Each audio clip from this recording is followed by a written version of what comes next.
శ్రీ గోపీనాథ వెంకట కవి గారి పూర్వ కవి పరంపర 7వ భాగం 25/3/24 అరణ్య పర్వశేషాన్ని తిక్కన గారే రచించారు అని చాలా సోదాహరణంగా వారు చెప్తుంటూ వచ్చారు. ఈ పుస్తకాన్ని రాసిన వారు ఆయన ముని మనవడు ఆయన శ్రీనివాసరావు గారు. భూసతికి దివంబునకు అనే విభక్తి ప్రత్యయం వర్ష ఋతు వర్ణనలోని వనాంతరతతికి లాగానే ప్రయోగించడం. పద్యంలో సరస్వతిని కూడి ఉన్న బ్రహ్మను అభ్యాసన శోభితంబగు అనే సరస్వతీకంగా ప్రార్థనా రూపం చేసి విరాట పర్వంలో హరిహరులను ఏకం చేసినట్టు వ్రాయటం వల్ల 2 చోట్ల తిక్కన పద్య రచనా ప్రారంభాన్ని సూచిస్తోంది అన్నారు. భూసతికి లోని సతిపదం కిమస్థిమాలంలోని అస్థిమాలకు సంబంధం ఉండటం, దినంబునకు స్వప్న వృత్తాంతాన్ని గుర్తు చేయటం తిక్కన రచనా ధ్వని. తిక్కన భారత రచన నన్నయ్య విడిచిపెట్టిన చోటు నుండి కొనసాగించటానికి నిశ్చయించి తన ప్రబంధంలోని కృతిభర్త ఎవరిని ఆలోచిస్తుండగా కొద్దిగా నిద్ర పట్టింది. అంతలో ఆ నాకలోక నివాసి అయిన తిక్కన తండ్రి కనిపించి, కిమస్థిమాలాం అని వీపు ముందు చరించే పని నువ్వు ఇదివరకు రాసిన శ్లోకం భక్తవత్సలుడైన హరిహరనాథుని సంతోషపరిచి తన దివ్య చిత్తంలో గల కరుణను తెలుసుకునే శక్తిని ప్రసాదించి నన్ను ఆకర్షించి నాచే సేవలందుకుంటూ నిన్ను అనుగ్రహించటానికి వస్తున్నాడని చూపుతుండగా తిక్కన సవిశేష సంభ్రమ సంభరిత హృదయుండై ఆ దిక్కునకు చూశా. హరిహరనాథుడు తిక్కనకు ప్రత్యక్షమయ్యాడు. తిక్కన భక్తి ప్రపత్తులతో కొలిచి నమస్కరించి నిలబడి అంత హరిహరనాథుడు చిరునవ్వుతో వ్యాసముని రచించిన భారతం పంచమ వేదం పేరుతో జనులకు ఆరాధ్యం. దాని గౌరవాన్ని ఊహించి నువ్వు అఖండిత భక్తిని తెలుగు భాష వినిర్మింప తివురుటరయ భవ్య పురుషార్థ తరుపక్వ ఫలము గాది అని తిక్కన రచింప తలపెట్టిన భారతం తనకు అంకితం ఇవ్వమని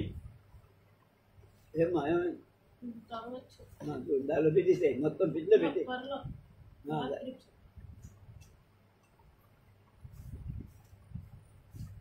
తెలుగు భాష వినిర్మింప మరి యొక్క వృత్తంలో మరొక ఛందస్సులో వ్రాయటం, భారత భాగాన్ని వదలక అంటే నన్నయ్య ముగించిన చోటు నుండి రచింపమని ధ్వని. భక్తి అనగా భాగమనే అర్థం కలిగిన పద ప్రయోగం చేత ధ్వనిస్తోంది. వినిర్మింప అనే పద ప్రయోగం చేత విశేషంగా నిర్మించం అనటం చెప్తా.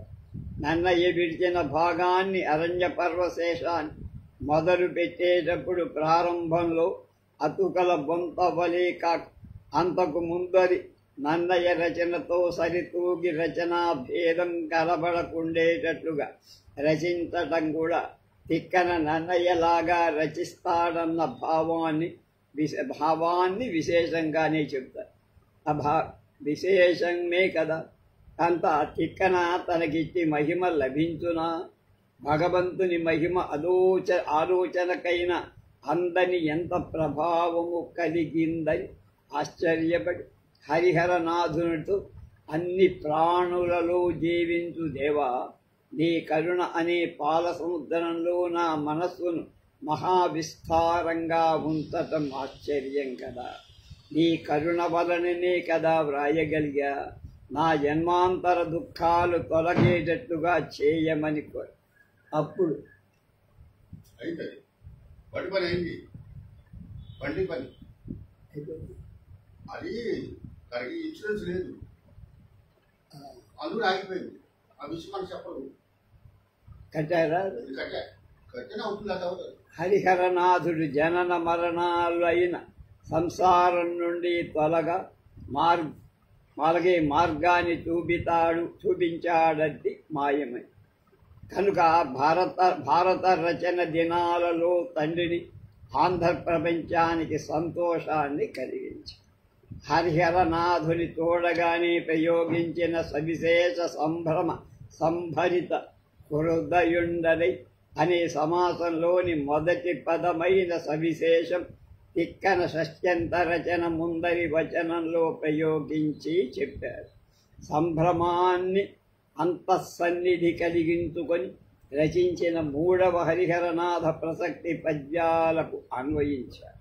వాటిని చూసి అరణ్య పర్వశేషం తిక్కన రచించాడా అని సంభ్రమపడుతారని దీనికి భావంగా అనుకోవచ్చు అంటున్నారు శ్రీనివాసరావు. సంభరితం హరిహరనాథునికి దివ్య చిత్తంబున అవధరింపుమని విషయానికి అన్వయించాడు. అందుకు ఇలా రచించారు. కథ జగత్ప్రసిద్ధ కావున పర్వార్థయుక్తి చేయునట్టి ఎడల యత్నమించుకంతయునను వలసినట్టు చెప్పవచ్చియుండు. కథ జగత్ప్రసిద్ధి కనుక పూర్వపర్వమైన అరణ్య పర్వ ప్రారంభంలో ఆశ్వాస ఆరంభ రాజరాజ ప్రశంస పద్యాలు, చివరన ఆశ్వాసాంత రాజరాజ ప్రశంస పద్యాలు కలవే. నాల్గవ ఆశ్వాసం చివర నుండి అలాంటివి లేవే అని కొద్దిగా అయినా ఆలోచించాల్సిన అవసరం లేదంటున్నారు. రాజరాజు లేడు కనుక తన తిక్కన కవిత్వం హరిహరనాథాంకితం కనుక అవసరానికి తగినట్లు ఆశ్వాసాంత ఆశ్వాస ఆరంభ పద్యాలు మాత్రం వదిలిపెట్టి కథ మాత్రం రచింపవలసి వచ్చిందని పై పద్యంలో ఆయన తెలిపినట్లే.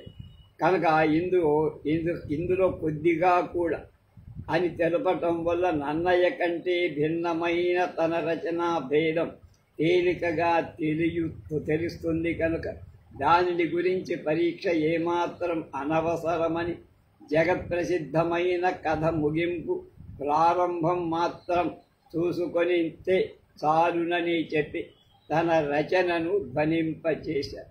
అలా కాకపోతే అసలు ఆ పద్యమే అనవసరం. హరిహరనాథుడే ప్రత్యక్షమై తనకు భారతము అంకితం ఇవ్వమని కోరగా అలాంటి కథలో కొంత భాగం నేను వ్రాయదలచెదను అని దేవుడి దివ్య చిత్తంలో అవధరింపమని చెప్పడం సమంజసమని తోచదు.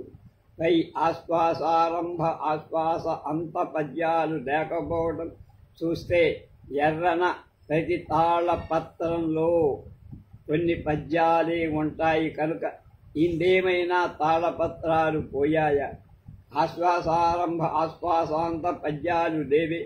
నన్నయ్య 3 పర్వాలు రచించాడని తిక్కన చెప్పేశాడే అని వచ్చేటువంటి సందేహాలను పోగొట్టటానికి 11 రాజరాజ నరేంద్ర ప్రశస్తి పద్యాలను రచించి మొదటి 3 పంచమ షష్ఠ సప్తమ ఆశ్వాసారంభ పద్యాలుగా 4వ పద్యం నుండి 9వ పద్యం వరకు గల 6 పద్యాలు ఆశ్వాసాంతంలో 2 పద్యాల చొప్పున చతుర్థ పంచమ షష్ఠమాశ్వాసాంతాల వరుసగా చేర్చి పూరించి సప్తమ ఆశ్వాసపు కడపట తిక్కన రచన తర్వాత తన స్వగతాన్ని ఒక సీస పద్యంలో ఒక కంద పద్యంలో చెప్పి తర్వాత మిగిలిన 2 రాజరాజ ప్రశస్తి పద్యాలను పెట్టారు. స్వగతం రచించిన వెంటనే రాజరాజ ప్రసక్తి పద్యాలు చేర్చడం ద్వారా తన రచించింది రాజరాజ ప్రశస్తి పద్యాలు మాత్రమే అని నన్నయ్య సారస్వతాంశ ప్రసక్తి తనకు చెందింది అని చెప్పుకోవటం ద్వారా చెప్పాడని అనుకోవచ్చు. లేఖకుడు ఆ ప్రసక్తి పదాన్ని ప్రశంసగా మార్చినట్టు ఉస్మానియా విశ్వవిద్యాలయ సంశోధిత ప్రతి అధోజ్ఞాపిక నుండి గ్రహించవచ్చు. లేఖకుల దోషాలు. ఇక లేఖకులు అలా చేస్తారా అనే ప్రశ్నకు ఆనాటి పరిస్థితులు అవగాహన చేసుకో. పూర్వకాలంలో జనసంఖ్యతో గ్రంథాలయాలు లేవు. తాళపత్రాలు వ్రాసేవాళ్ళు. సంస్కృతం బాల్యంలోనే చాలామంది చదువుకోవటం చేత తెలుగు భారతం ఆచార్య స్థానం వహించిన కవి పండితుల ఇళ్లలోనే ఉండేది. భారత ప్రతి కావాలని ఎక్కువ డబ్బులు లేఖకాలకు ఇవ్వాల్సి వచ్చి వారు కవి పండితులను ఆశ్రయించి ఉండేవారు. అలాంటి భాషా సాహిత్యం తెలిసిన లేఖకులు కొందరే ఉండేవారు. అలాంటి వాళ్ళు వ్రాసి ఇచ్చిన సప్తమాశ్వాసాంతంలో ఉన్న ఎర్రన పద్యాలను చూసి ఎర్రన కవిత్వం ఎక్కడ నుండి ప్రారంభము ఎందుకు లేదే అని ప్రశ్నించి లేఖకుడు ప్రతిసరిగా వ్రాసి ఇవ్వలేదని అవిశ్వాసం ప్రకటించి ఉంటారు. ఆ లేఖకులు మూల తాళపత్రంలో ఎక్కడ నుండి ప్రారంభము లేకపోవటం వల్ల తికమకబడి పరిశ్రమించి పొరధరుణాంశు పద్యంలోని అరుణకు ఎర్రన పేరుకు ఎరుపునకు కల భావసామ్యం వల్ల అక్కడ నుండి ఎర్రన రచన రచించి ఉండవచ్చునని తలంచి ఇక్కడ నుండి ఎర్రన కవిత్వమనియు అంత సుందరి పద్యాలు నన్నయ్య కవిత్వం సంపూర్ణమనియు వ్రాసి ఉండవచ్చు. ఇది ఎర్రనే వ్రాసి ఉంటే ఎర్రన ఆశ్వాసాంత పద్యాలలో సప్తమాశ్వాసాంతాలు ఇప్పుడున్నట్టు రచించి పంచమ షష్ఠ సప్తమ ఆశ్వాసాలలో తగు సూచన చేసి ఉండేవాడు. ఈ అంతరార్థాన్ని గమనింపని కవి పండితు భావస్వామ్యం సమంజసంగానే ఉన్నందున పురధరుణాంశు పద్యం నుండి ఎర్రన రచించి ఉంటాడని భావించి అది కాలగమనంలో ప్రచారమై ఆంధ్ర సారస్వత చరిత్రలో సత్యమైనగా రాణించి ఈ ఆలోచన సరళి బీజరూపంలో ఉన్న కవి పండితు సమదృష్టితో ఈ పుస్తకాన్ని పూర్తిగా పదే చదివి సత్యాసత్యాలు పరికించిన నిజం తేలకలదు. కనుక ఈ సందర్భంలో అనృతవచనంబు ప్రియకరమై తనట్టు సత్యవచనము అప్రియమై తాళతోచు కడగి ఈ రెండు పరిణామ కాలమందు గరళ పీయూష సమములై కానివి అని శిశుపాల వధలోని పద్యం స్మరణీయంగా ఉండాలి. గోపీనాథ రామాయణంలో వావిళ్ళవారి దోష ఎలా లేఖకులు చేస్తున్నారని ఉదాహరణగా ఇటీవల కాలం వాడైన 19వ శతాబ్దానికి చెందిన గోపీనాథ వెంకట కవి రచించిన శ్రీమద్ రామాయణం పరికిద్దాం. అది 1887 సంవత్సరం వావిళ్ళ రామస్వామి శాస్త్రుల వారి ఆది సరస్వతి నిలయ ముద్రాక్షరశాలలు చదరువాడ సుందర రామశాస్త్రుల వారి చేత లేఖక ప్రమాదాది దోషాలు లేకుండానట్లుగా పరిష్కరింపబడి శ్రీమద్ వేలుగోటి సర్వజ్ఞ కుమార యాచేంద్ర బహదూర్ మహారాజా వారి అనుజ్ఞ పొంది ప్రణీతమైనట్టు చెప్పబడి 1894 సంవత్సరంలో వెంకటగిరి శ్రీ కాశీ విశ్వనాథ ముద్రాక్షరశాలలో శ్రీమదాంధ్ర రామాయణం అనే పేరు ప్రథమ ముద్రణలోని పద్యాలతోనే ముద్రింపబడింది. కానీ కొన్ని పదాలలో అక్కడక్కడ మార్పులు ఉన్న అంతగా పరిగణింపదగినవి కావు. ప్రథమ ముద్రణ ఉపోద్ఘాతమే దీనిలో కూడా ఉంది. 1916లో వావిళ్ళవారు పై రాజు నుండి కాపీరైటు పొందామని ప్రథమ ముద్రణ ఉపోద్ఘాతంలో ముద్రిస్తూ గ్రంథ నామాన్ని గోపీనాథ రామాయణంగా అందరి పద్యాలను కొన్నిటిని కొత్తగా చేర్చడం వంటివి చేసి చదరువాడ సుందరరామ శాస్త్రులు గారి పరిష్కృతంగానే ప్రచురించారు. అలాంటి మార్పులు 3 చూద్దాం. కృతాంతస్య గతి ఉత్తర దీర్వాభ్యా సదా భువి యస్వాం సంచోదయతి మే సచ అచ్ఛిద్య రాఘవ.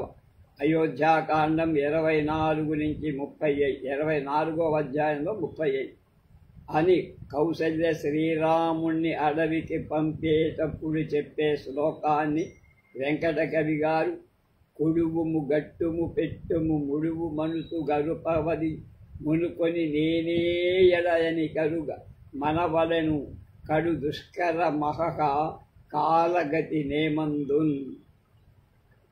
1887 ప్రతిలో అయోధ్యాకాండం 57వ పేజీ. 1894 ప్రతిలో 264వ పేజీ అని రచింపగా ఆ పద్యాన్ని తీసేసి దేని ప్రేరణ చేత భూని నాదు వాక్యమును దోషి బుచ్చి ఇబ్బంగి నీవు విపినమున కేజ దలచి ధన్విని నవ్విధి మహిమమును దుర్విభాగంబు ఏవికి ఉర్వియను అని వావిళ్ళ పండితులు రాసి చేర్చారు. గోపీనాథ రామాయణం అయోధ్యలో 583. సత్కృదృష్ట్వా స్వపి స్త్రీషు నృపేషు నృపవత్సలః శూన్రమాత్రవ వర్తతే వీరో మానముత్సృజ్య ధర్మవిత్. అయోధ్యకాండలో 118లో అనే శ్లోకాన్ని వెంకటకవి గారు అయోధ్యలో 2216వ పద్యం. పరకాంత నేత్ర గోచరమైనతో దాని తల్లిని బలి ఆత్మదలతు వాడు పరుల సంతోష విస్ఫురణంబున దాను సంచితంబుగా ప్రమోదించువాడు ప్రజల దుఃఖమునకు పరసూపుడు పరమాప్తుడును బోలె కొంతగా దాను దుఃఖించువాడు. దీనులు దక్షార్థులైనతో జనకుని రీతి సత్కృప సంతరించువాడు. వరమునీంద్రులగన్న సేవకుని భంగి వరుస పరిచర్య గావించువాడు. వినయ కీలకారణ్య గుణముల చెలగువాడు రమ్య గుణమండనుండైన రాఘవండు. రచింపగా వావిళ్ళవారి 1916 ప్రతిలో ఈ పద్యంలోని సంతరించువాడు ఆదరించువాడుగా మార్చి ఈ పద్యంపై ఉన్న శ్లోకానికి అనువాదం వాళ్లే చేసి ఇట్లా ఎక్కువగా చేర్చారు.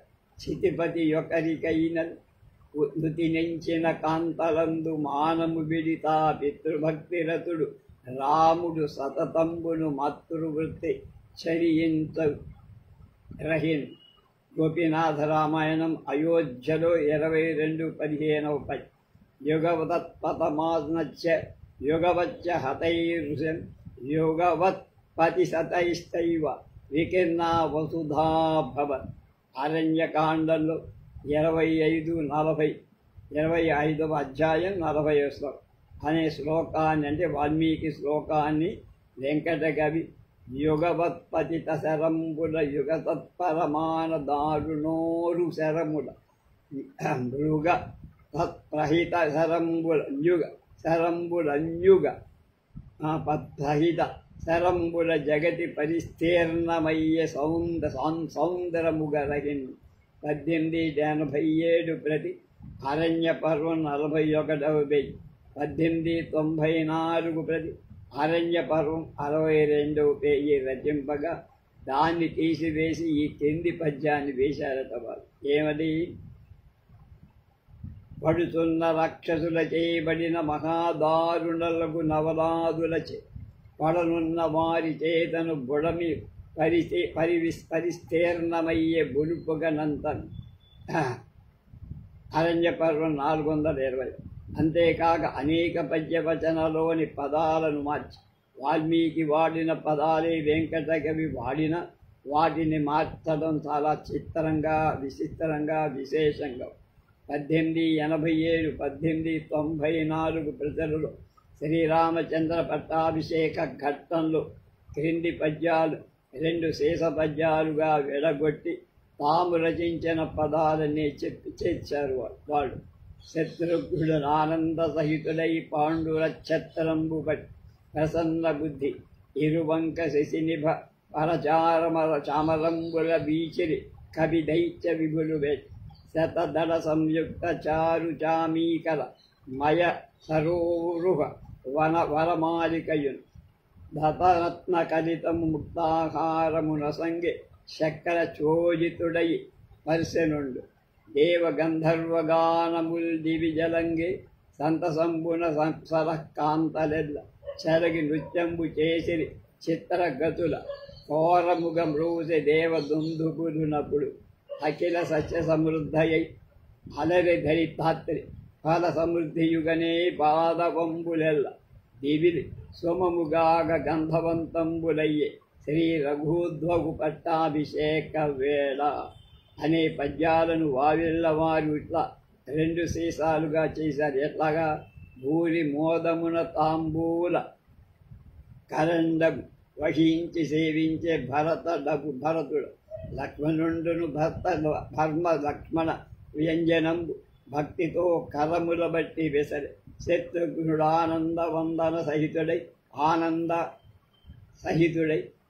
పాండర ఛత్రంబు బట్టే ప్రసన్న బుద్ధి నిరువంక శశినిభ వరచారమ రామరంబులు వీచిరి కవిదైత్య విభులు వేట్క వాయుపుత్రుండును అనియాన చతురుడు ముదితుడై రత్నపాదుకల్ మోచి కొలచే ఇంద్రనందనుండి ఎలమి మిగుల శరగు ప్రజకు బరాబరులు చేయుతుండే శతదళ సంయుక్త చారు చామీకరమయ సరోరుహ వరమాలికయున్ దతరత్న కలిత ముక్తాహారముల సంగే చక్ర చోజితుడయ్యే స్పర్శనుండు దివిదేవ గంధర్వ దివ్య గానంబులు చెలగి అప్సరసులు నెలమి నాడిరి అతి సంభ్రమంబున సమర దుందుభురు మోగగా అప్పుడు గోరు కొలియే అఖిల సస్య సమృద్ధి అయి అలరే ధాత్రి ఫల సమృద్ధియుగని పాదపంబులెల్లా దవిలి సుమములు గంధవంతంబులయ్యే శ్రీ రఘుద్వహు పట్టాభిషేక వేళ. ఇలాంటి మార్పులు వచనంలో కూడా చేశారు చూడండి అంటున్నారు. కోన్వస్మిన్ సాంప్రదం లోకే గుణవాన్ కశ్చ వీర్యవన్ ధర్మజ్ఞశ్చ కృతజ్ఞశ్చ సత్యవాక్యో దృఢవ్రత చారిత్రేణ చకో యుక్త సర్వభూతేషు కోహిత విద్వాన్ కః సక్కః సమర్థశ్చ కశ్చైక ప్రియదర్శన ఆత్మవాన్ కోజిత క్రోధో ద్యుతిమాన్ కో నసూయక కశ్చ బిభ్యతి దేవాశ్చ జాతరోషశ్చ సంయుగే ఏతదిత్యాజ్ఞదం క్రోతు వరం కౌతూహలం హిమే సమర్థే మహర్షే త్వం సమర్థోసి జ్ఞాతు మేవం విధం మరం అని ప్రథమ సర్గలో 2 నుంచి 5 శ్లోకాల వెంకట కవి ఇలా తిరిగించారు. ఇప్పుడు ఈ లోకంలో దృష్ట గుణ వ్యతిరిక్త ప్రశస్త గుణవంతుడు తాను అక్షతుండగుతూ పరుల జయించు వీర్యవంతుండును సామాన్య విశేష రూప ధర్మజ్ఞుండును తన కొరకు గావింపబడిన ఉపకారంబు అల్పంబైనను బహుత్వంబు ఎరగునట్టి కృతజ్ఞుండును సర్వావస్థలగందును సత్యవతన శీలుండును ఫలపర్యంతంబు సమారబ్ధంబైన వ్రతంబు విడువనట్టి స్వభావంబు గల దృఢ వ్రతుండును వంశక్రమాగతాచార యుక్తుండును అపరాధంబు గావించిన వారి ఎందైన హితంబు చేయునట్టి శీలంబు కలవాడును విదిత సకల వేద్య పదార్థుండును అన్యుల చేత నిర్వహింపబడని కార్యంబు నిర్వహించుటకు సమర్థుండును అద్వితీయ ప్రియదర్శనుండును అసమాన గర్వాంగ సుందరుండును ఆత్మవంతుండును విధేయ కోపుండును జితారి షడ్వర్గుండును జ్యుతిమంతుండును అసూయారహితుండును ఆగు పురుషుండెవ్వడు సంయుగంబునందు జాతరోషుండగునప్పుడెవ్వానికి సురాసురాదులు తలంకుదురు అట్టి వాని విసన్ కుతూహలంబగుతున్నదట్టి పురుష శ్రేష్ఠులెరుంగ నీవి సమర్థుండవు కృపామతి నిరింగింపుమని అభ్యర్థించను. పై వచనానికి అంజుల చేత నిర్వహింపబడని కార్యం తీసేసి అంజులకు నిర్వహింపకూడని కార్యం అనేటువంటిగా మార్చి మూలభావం చెరటం హృదయాన్ని గమనించక సహృదయులుగా అలాంటి మార్పులు చేసి ఈ మార్పులకు కారణంగా ఈ గ్రంథమందు ఛందో వ్యాకరణ లక్షణ విరుద్ధాలైన ప్రయోగాలు కనపడుతున్నాయి కనుక ఈ ముద్రణంలో అవి చాలా వరకు ముద్రణాలయస్థ పండితుల చేత మార్పబడినవి కనుక ఉదాహరింపబడలేదు. అలాంటి దోషాలు ప్రాచీన కవుల గ్రంథాలలో కూడా కానవచ్చుటను బట్టి ఈ కవి లాక్షణికుడు కాడని మనం చెప్పలేము అని రాసి, అలాంటి లేఖకుల తలంచియే వెంకట కవి తన శ్రీమద్ రామాయణంలో కొంచెపు విద్యలం కడుపు కోటికి నంజుల జొద్ద చేరి పారింతొక పారమార్థికమునంతక అందియునెచ్చినట్టు గర్వించి కృతులు కరించుటకు లేక మహాకవులు కుయుక్తులను వంచన చేయు దుష్కవుల వారక బుద్ధి నిరాకరించదని రచించారు. వావిళ్ళ పండితులు ఈ పద్యాన్ని ముద్రిస్తూ లేక మహాకవులు అనే 1887 1894లో ప్రచురితమైన 3వ పదం తీసేసి వెల్కురి సత్కవుల్ అని మార్చారు. ఈ మార్పులోని అసమంజసాన్ని విజ్ఞులు అర్థం చేసుకోవాలి. పై పద్యం వాళ్ళు వాడిన కొంచెపు విద్యలననే పదం లేఖకులను సూచిస్తుంది. వారు కవి పండితులను ఆశ్రయించుకుని జీవించేవారు. ఎర్ర నృసింహ పురాణం రచించి భాసుర భారతార్థముల భంగుల అనే పద్యంలో పరమార్థం అనే ఈ పద్యాన్ని వాడటం గమనించిన ఈ పద్యం చెప్పిన కుకవుడు భారతాన్ని వ్రాసి ఇచ్చిన లేఖకుల వంటి లేఖకులుగా తెలుసుకోవాలి. సాధారణంగా కుకవి నింద చేయటానికి ఇష్టపడని వెంకట కవి 22 ఏళ్ల వయస్సులో రచించిన మొదటి కావ్యమైన శ్రీమద్ రామాయణపై పద్యాన్ని రచించడం పూర్వజన్మ పుణ్య విశేషమా అనిపిస్తుంది. దీని ద్వారా అరణ్య పర్వశేష రచన తిక్కనది అని ధ్వనించడం వలన తిక్కన వెంకట కవి ఒకే అక్షరుడు తిక్కనే వెంకట కవిగా మళ్ళీ పుట్టాడు. 16 ఏళ్ల వయస్సున వెంకట కవి వేదగిరి నరసింహస్వామి కళ్యాణోత్సవానికి వెళ్ళి యాదృచ్ఛికంగా అక్కడ కలిసిన ఒక యోగి వలన కవిత్వ విద్య అలబడిందని చెప్పడం చేత తిక్కన వేదగిరి నరసింహస్వామి దేవళ ప్రాంగణం భారత రచన చేసి ఉంటాడని అనుకోవాలి. ఈ విషయంలో ఎర్రన తాత ద్వారా విని ఉండటం వల్ల తిక్కన కథాంశాన తన రాజరాజ ప్రశస్తి పద్యాల ద్వారా కలిపిన ఎర్రను తిక్కన అంకితమిచ్చిన హరిహరనాథుని నరసింహస్వామిగా తలచి నృసింహ పురాణంలో తిక్కనను అనుకరిస్తూ రచించినట్లుగా భావించారు. తిక్కనకు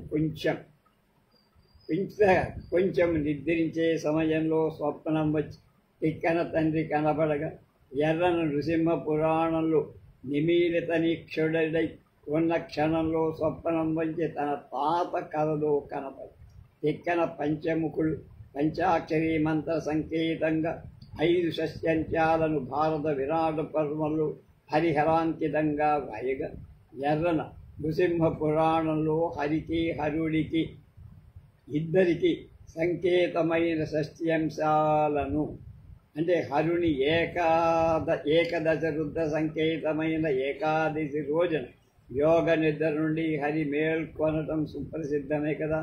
అది రాయుట అటువంటి షష్ట్యంచాలు హరివంశంలో రాయకొండటం గమనించాలి అంటారు.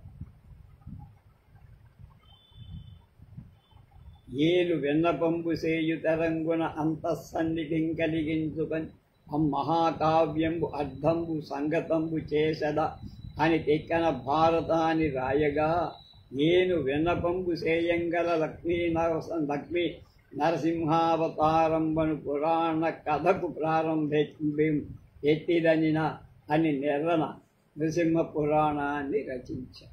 తిక్కన ఆశ్వాస ప్రారంభంలో దేవా వైశంపాయనుడు జయనమే జయునకిత్తనియే అని హరిహరనాథ సంబోధనం వెంటనే వ్రాయగా ఎర్రన దేవా రోమహర్షుండకు హర్షుండు మహర్షులకిత్తనియే అని నృసింహస్వామి సంబోధనాన్ని వెంటనే రాసి తిక్కన 5 షష్ట్యంత్యాలు రచించే చిహ్నంగా నృసింహ పురాణంలో కూడా 5 ఆశ్వాసాలుగా తిక్కన స్ఫుర ధరుణాంశు అని అరణ్య పర్వాంలో అంధకారం మాకు స్ఫుర ధరుణాంశుడిగా తెలుపుగనగా ఎర్రన హరియోగమాయ నుండి మేల్కొనే సమయంలో తనను నూతన స్ఫుర ధరుణాంశునిగా చెప్పుగా.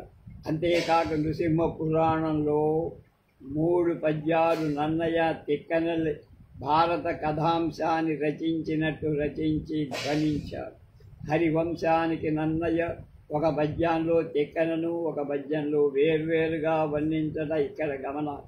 నృసింహ పురాణంలో హరియోగమాయ నుండి మేల్కొనే సమయంలో ఎర్రన ఆశ్వాసాంత పద్యాన్ని అరణ్య పర్వ శేషంలో రచించినట్లు ధ్వనించారు. ఇలా చేయటం ద్వారా హరిహరనాథాంకితమైన అరణ్య పర్వశేష పద్యాలు ఎర్రన తిక్కన భర్త హరిహరనాథునికి లోకహితంగా తాను చేసిన కార్యాన్ని నివేదించుకొని అట్లయింది. నృసింహ పురాణాన్ని మొదట స్వంతపరత రచనగా రచించిన ఎర్రన తిక్కన మనుమసిద్ధికి అంకితంగా రచించిన ఉత్తర రామాయణంలా పూర్వ రామాయణాన్ని వేమారెడ్డికి అంకితం చేసి భారతంలో నన్నయ్య షష్ట్యంశాలు రచింపని విధంగా ఎర్రన హరివంశంలో షష్ట్యంశాలు రాయడం. నన్నయ్య భారతం రాజరాజ నరేంద్రుడికి అంకితంగా రచించిన ఎర్రన హరివంశాన్ని నన్నయ్య ప్రారంభించిన ఆశ్వాసారంభ పద్యాలు రచించి వేమారెడ్డికి అంకితం. కానీ ఎర్రన ఎక్కడా తను భారత కథాంశాన్ని రచించినట్టు చెప్పలా. ఆశ్వాస ఆరంభ పద్యాలు మాత్రమే అరణ్య పర్వంలో రచించినట్టు ఎర్రన నొక్కి చెప్పుకున్నారు. కానీ వాటిని చదివిన కవి పండితులు ఎర్రన వినయవంతుడు కనుక లేఖకుడు వ్రాసిన మాటలను భావసామ్యాలు సత్యమని ఎర్రన రచించినట్టు ప్రచారం చేసి వెంకట కవి తన పరుల ద్వారా వెంకటగిరిరాజు పెట్టిన పరీక్షగా రచించిన శ్రీకృష్ణ జన్మ ఖండంగా శిశుపాలవద మహాకావ్యంలో కుకవి నిందా పద్యాలు లేవు. కానీ కడపటి కావ్యమైన రాధికా పరిణయంలో కుకవులను ఇలా నిందించాడు. సముదిత వృత్తి మింపగు రసాల కిసాలము మాని నింబపత్రము తినుమాటి నీ ఈగయు ఘృతమున నూని వ్రణము విజేరు చందమున రహిన్ మహాకవి సుకృతంబకు సత్కృతి ఎందు తప్పులే నెమకుదురు ఉప్పుదురున్నను గణింపరు తుష్కవులేశ్వచేమకి చతురత్వంబున జారు చిత్ర కవితా సామ్రాజ్య సింహాసన స్థితుడైయున్న కవీంద్రుగాంచు కుకవులు సిగ్గేది నిందింప చత్కృతిన్ తత్కవికేమి చెగ్గు ద్విరద శ్రేష్టంబు పైనున్న భూపతికిన్ కన్కొని క్రింద కుక్క అదరింపన్ కూసినట్లే కదా. తుమ్మెద పువ్వులే వెదకును దిమ్మరి కోలంబు పెంచ దిబ్బలే వెదకు సమ్మతి నొప్పులే వెదకు ముదమ్మున సత్కవియు కుకవి తప్పులే వెదకు. తల ఎంత పరచి వచ్చిన ఘనపదముల గుర్చి చెప్పు కవి పద్యము నూతన ముక్తాఫలము చే వనగూర్చిన సరము మార్చి ఒప్పుచునుండు. సరస శబ్దార్థ సంగతులెరుంగలే పూర్వ కవుల శబ్దార్థములు ముర్చిరించి పూర్తు సమయం బెరుంగని కుకవి పద్యము భువి గాజు పూసల దండ కరణి. పై పద్యాలను వెంకటకవి పుంలింగ ప్రయోగమైన రాక శబ్దంతో ఆక్షేపించిన అముద్రిత గ్రంథ చింతామణికి సమాధానంగా రచించి పై ఈ పద్యాలు చూడండి. రమణుని ముద్దు మోముగని రాక సుధాంసుని నిండు వెందరు గమరు వహించు కల్వలన గోమది హవాదిక తూపు ఆ రఘూత్రము రమణీయ దివ్య పద తామర సంబుల మీద వెంతయున్ బలమదమలర్పవ్రాలి పతిపాదములన్ ప్రణమిల్లు కైవడిన్.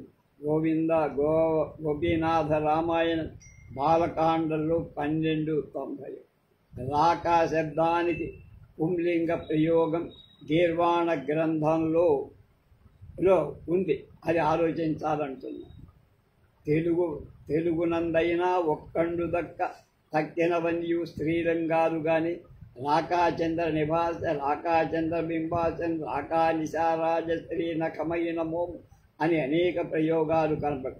కళాహీనే సానుమతి పూర్ణ రాకా నిశాకరి అని అమరం అంటే అనుమతి. రాకా శబ్దం వరుసగా ఒక కళ తక్కువగా ఉన్న చంద్రుడితో కూడిన పౌర్ణమికి అఖండ చంద్రుడితో కూడిన పుణ్యమకును నామాలు. అంతేకాక నానార్ధరత్నమాలలో రాకా నవరజోనార్యం పూర్ణచంద్ర పిధావతి అని వ్రాయబడి ఉంది.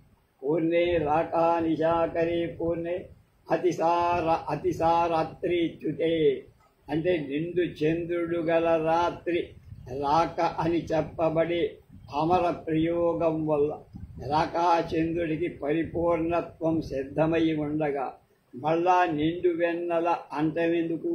పూర్ణచంద్రుడు పూర్ణచంద్రికని చెప్పడం పునరుక్తి అవుతుంది కదా. ఉపమేయ భూతాలైన వాలిక చూపులకు అతి పాదాలకు ప్రణమించడం ధర్మం. యుక్తమై ఉండినట్లుగా సమాసాలైన కల్వలకును తామరల మీద వ్రాలటం యుక్తమై ఉండాలి కదా. పరస్పర విరోధాలైన వాటిని రెంటిని సాధారణ ధర్మమే విధి చెల్లి ఏ విధంగా చెల్లుదు.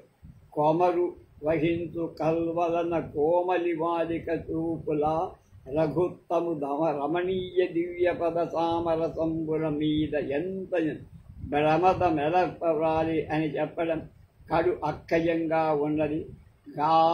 కనుక ఇందలి సంశయాలను మా మిత్రుల వల్ల తెలుసుకోవటానికి ఇది విద్యా విషయంగా ప్రకటింపబ. కోండ్ల రామకృష్ణయ్య అముద్రిత గ్రంథ చింతామణిలోనే చేసిన ఈ విమర్శను పరిచయించండి అంటున్నారు.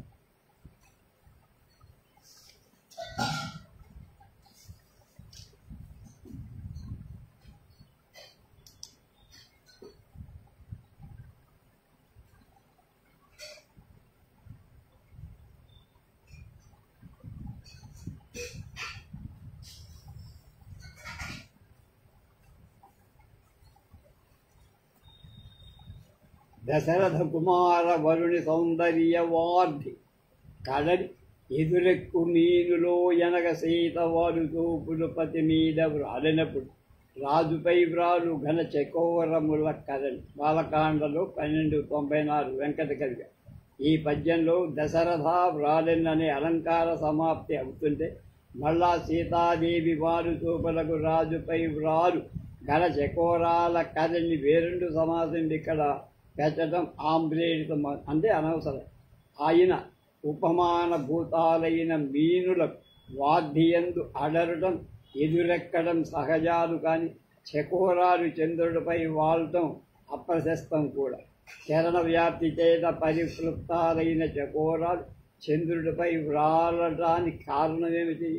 మీను అంటే చేపలు, చకోరాలు ఉపమాన భూతాలైనను మీనలకు వాద్య విహార ధర్మంలాగా చకోరాలకు రాజుపై వ్రాలే ధర్మం అసంగతం కనుక ఇందరి సంశయాన్ని తెలిపి కొనకోరి దీని నిందు ప్రకటించితిమి.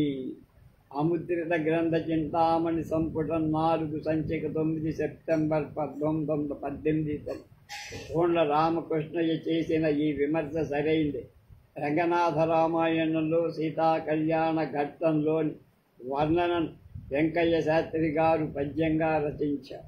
ద్విపద భావాన్ని పద్యంలోకి తెచ్చినప్పుడు ఈ లోపాలు ఏర్పడి రంగనాథ రామాయణంలో వర్ణన చూడండి. అంతట సుముహూర్తమని తెరదీయ కాంత నిమ్మోము మున్గగనుగొని అలరి రాముని కనుగవ రకా సుధాంసు గోముల అలరెడు కుముదంబుల నగ భానుతూపుడు నిల్చె పతిపాదయుగడు తామరపై తేటి దండంబుగోడు నింతి లావణ్యాబ్ధికెదురెక్కు మీన సంతానమై రామచంద్రు చూపడ వరుదేహ కాంతి ప్రవాహ మధ్యమున వరుని చూపుడు పద్మ దళములై గ్రాయ సతి చూపు పతి సరసత చూపు రతి రూపు రతి మనోరమణిని చూపు ఎలమి ఒండరుల మెరుంగరు కాకుండా కళలంట దాకిన గతి కొంతసేపు కొండ రామకృష్ణయ్య విమర్శ కేవలం శాబ్దికమై వెంకయ్య శాస్త్రి రామాయణాన్ని చక్కగా పరిశీలించే విమర్శించే వాళ్ళెవరూ లేరని చెప్పాలి. ఆనాటి నుండి ఈనాటి వరకు శాస్త్రి గారి పీఠా పద్యాలు మాత్రం చదివి ఉపోద్ఘాత వాక్యాలు మాత్రం పఠించి రామాయణంలో మూలంలోకి అవ్యాతిరిక్తం అని చెప్పడం అపచారం. కొణిదెన బాలకృష్ణయ్య అనే ఆధునిక విమర్శకుడు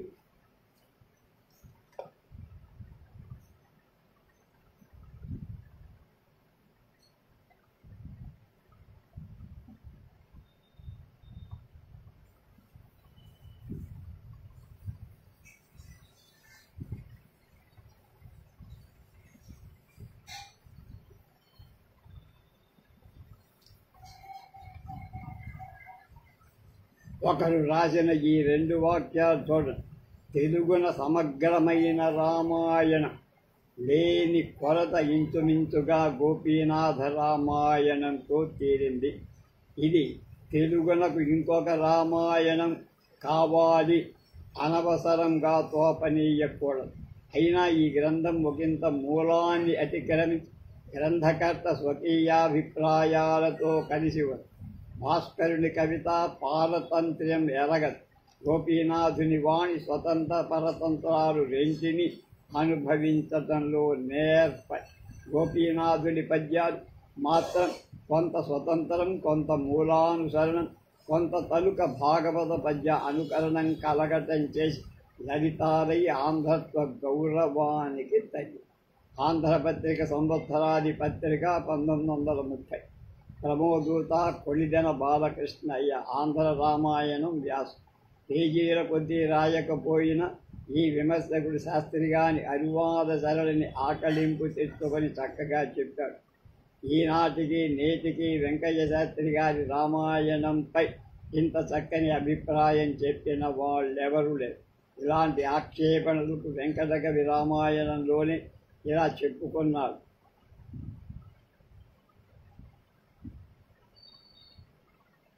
ఇల సర్వజ్ఞుడు దేవదేవుడు రమాధీశుడు లేడు అన్యుడే నెలమిన్నెత్తిన భంగి చెప్పిది శుభం రామచారిత్రము పలుమారు ఇందుల దప్పులుండిన గణింపకన్ పోక సద్భక్తితో తిలకింపందగు భావి సత్కవుల మందీభూత చేతస్కుడే. ఇలా చెప్పడం చేత లేఖకులకు చెప్పేట ఎప్పుడైనా